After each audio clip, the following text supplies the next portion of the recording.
बहुत पुरानी बात है। एक आदमी था जिसे एक बीमारी थी, बहुत ही ज्यादा बोलने की। वो 2 मिनट भी शांत नहीं रह सकता था।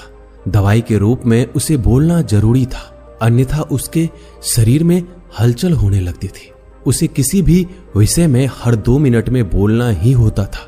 वो आदमी भी इससे बहुत परेशान था और सोचता था कैसे इससे छुटकारा पाऊं। वो गुरु की तलाश में बाहर निकला। उसे एक पेड़ के नीचे एक गुरु साधना में लीन दिखाई दिए। उसने सोचा यही शायद मेरी मदद कर सकते हैं। वो साधना पूरी होने का इंतजार करने लगा।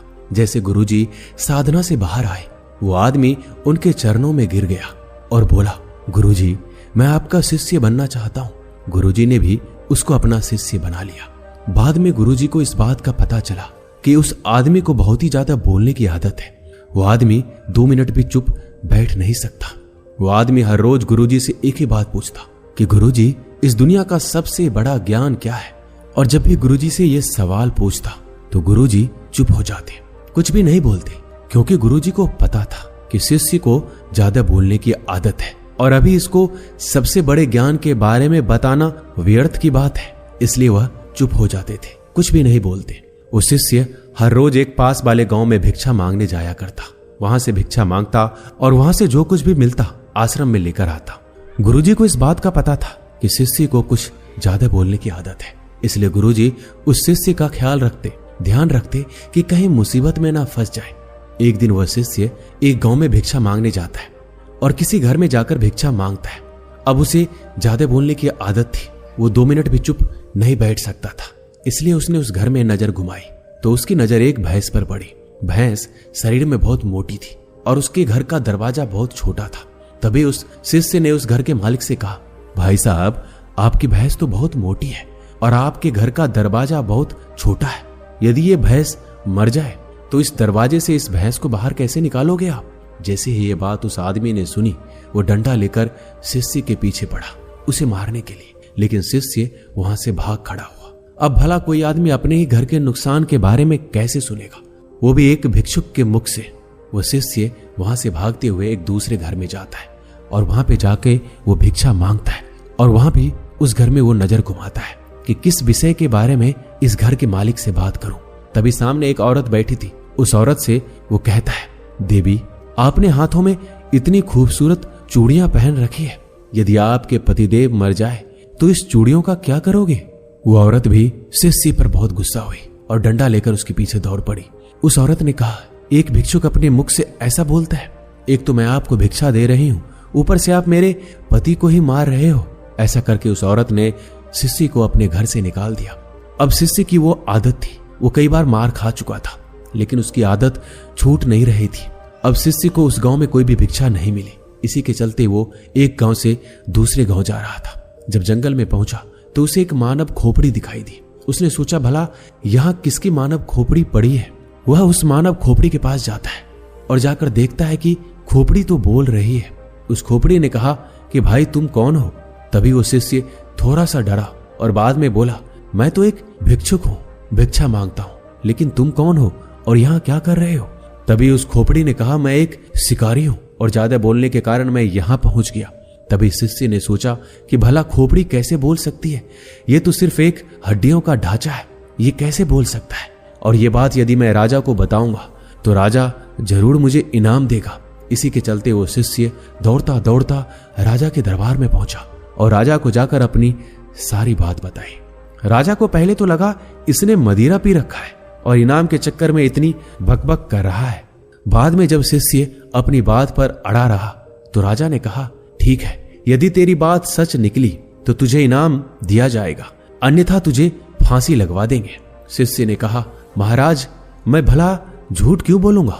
आप मेरे साथ चलकर जंगल में देख लीजिए, आपको खुद विश्वास हो जाएगा। इसके बाद राजा ने आदेश दिया कि 4 सैनिक इसके साथ जाओ और अगर इसकी बात सच निकलती है तो इसको अपने कंधे पर बिठाकर लाना और यदि बात झूठ निकलती है तो उसको घसीटते हुए राजमहल लेकर आना।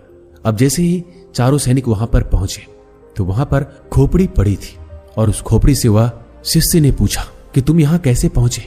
तो खोपड़ी कुछ नहीं बोली। बार बार शिष्य ने उस खोपड़ी से पूछा, लेकिन खोपड़ी कुछ नहीं बोल रही थी। बहुत देर होने के बाद सैनिकों ने उस शिष्य को पकड़ लिया और घसीटते हुए राजमहल में लेकर आए और राजा से आकर कहा कि महाराज जी, ये तो झूठ बोल रहा है। खोपड़ी तो वहां पड़ी है, लेकिन खोपड़ी भला कैसे बोल सकती है? ये तो मूर्ख आदमी है, इसको तो कुछ पता ही नहीं है। तभी राजा ने आदेश दिया कि इस आदमी को फांसी पर लटका दो। इतना सुनते ही वो आदमी थर थर कांपने लगा और अपने गुरु को याद किया, गुरुदेव आज मुझे बचा लीजिए, नहीं तो आज मेरी मौत पक्की है।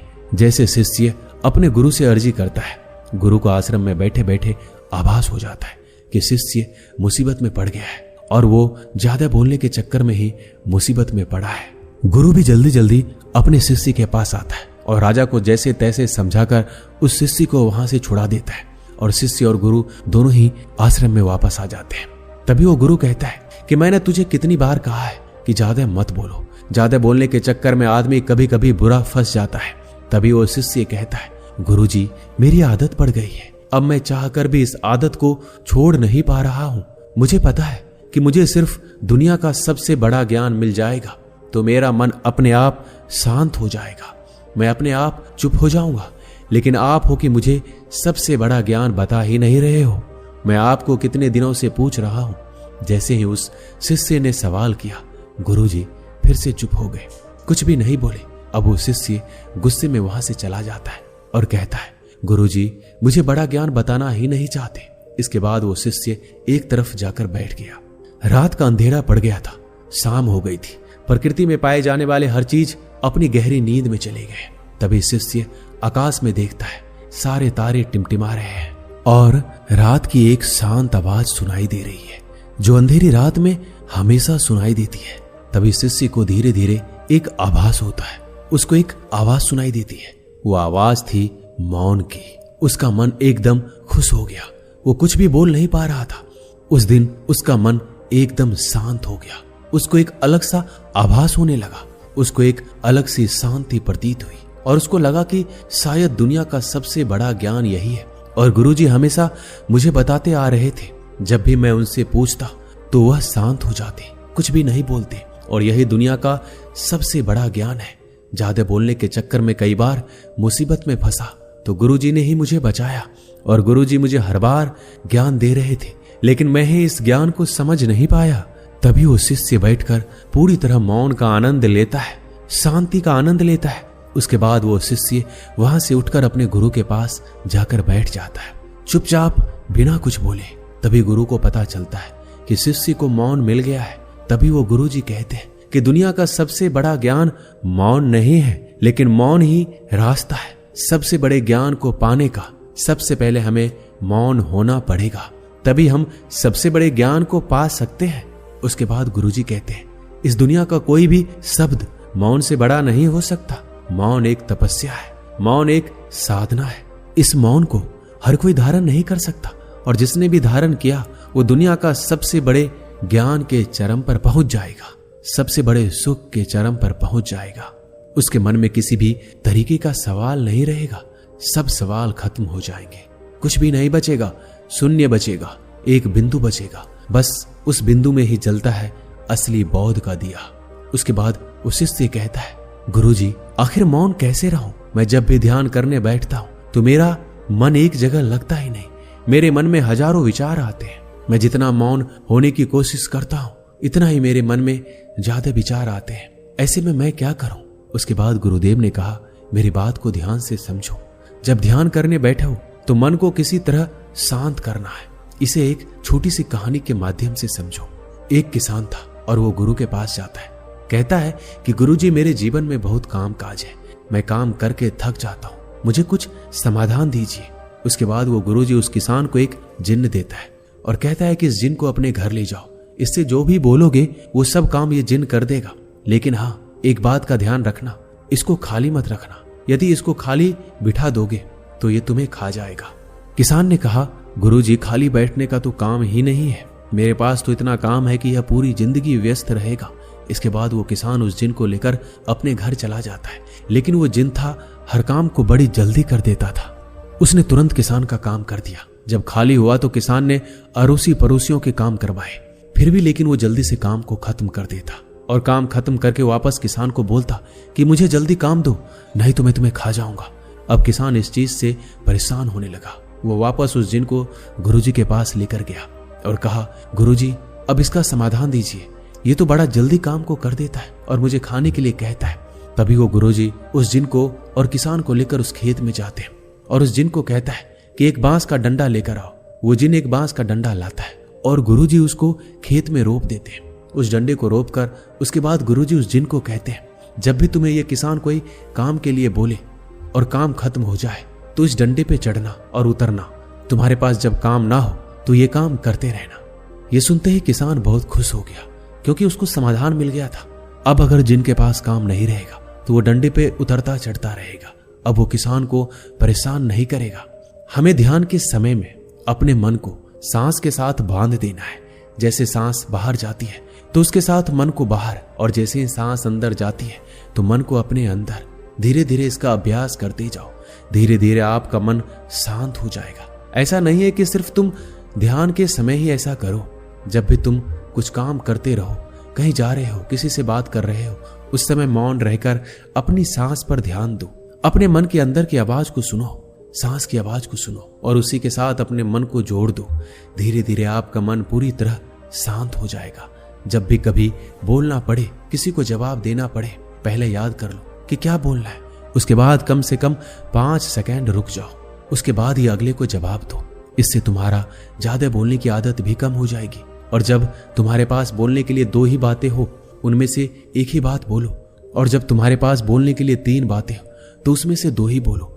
धीरे धीरे ज्यादा बोलने की आदत चली जाएगी, क्योंकि हमारे मन को शांत करने से पहले चुप तो रहना ही होगा।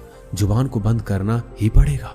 शांति को मुंह से बोलकर या लिखकर नहीं बताया जाता, उसे सिर्फ अनुभव किया जा सकता है। और जब तुम मौन होकर अपने ध्यान में उसको अनुभव करोगे, तभी उसकी तुम्हें सही असलियत का पता चलेगा। अब उस शिष्य को मौन का महत्व पता चल चुका था। उसे दुनिया के सबसे बड़े सुख का अनुभव हो चुका था। उसे असली शांति का अनुभव हुआ। हमें भी अपनी जिंदगी में मौन होकर उसका लाभ उठाना चाहिए। इस मौन के अंदर जो शांति है, उसका वास्तव में कोई अद्भुत अनुभव होगा, क्योंकि इतने बड़े बड़े संतों ने, भगवान बुद्ध ने इसको सबसे सर्वोपरि बताया है, सबसे बड़ा सुख बताया है, ज्ञान का पहला मार्ग बताया है।